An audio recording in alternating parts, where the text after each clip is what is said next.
اللہ تعالیٰ نے بہت عظیم نعمت دی، جس کو اللہ نے قرآن کا حافظ بنایا. 11 پاسپورٹ اس کو ملیں گے قیامت کے دن جنت میں.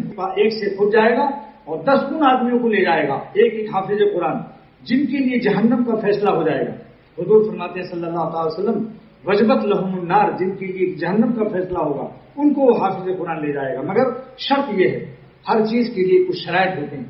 شرط یہ ہے کہ قرآن کے حرام کو حرام سمجھے، حلال کو حلال، اس پر عمل بھی کرے.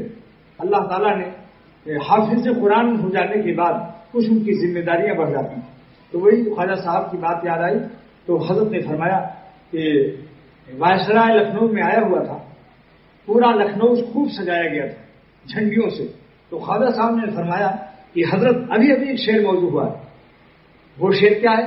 رنگ رلیوں پہ زمانے کے نہ جانا آئے دن. یہ لکھنؤ میں حضرت کے سامنے موضوع ہوا.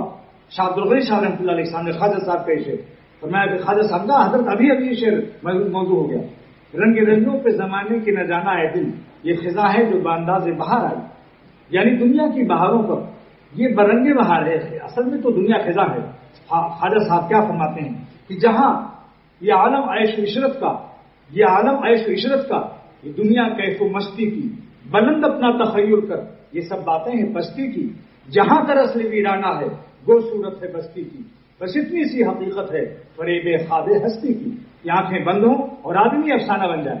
آج ایک شخص صاحب خانہ ہے، اس کی تختی دروازے پر لگا ہوا، اس کا نام فلاں صاحب کا. کل کو تختی اتر جائے گی اور بیٹے صاحب کی تختی لگ جائے گی، کچھ دن کے بعد پوتے صاحب کی لگ جائے گی. آپ بتائیے، زمین کے ساتھ 100 برس، ہر 100 برس پر زمین کے اوپر والے زمین کے نیچے چلے جاتے ہیں. ہر 100 برس پر، اس سے زیادہ تو عمریں ہوتی ہیں.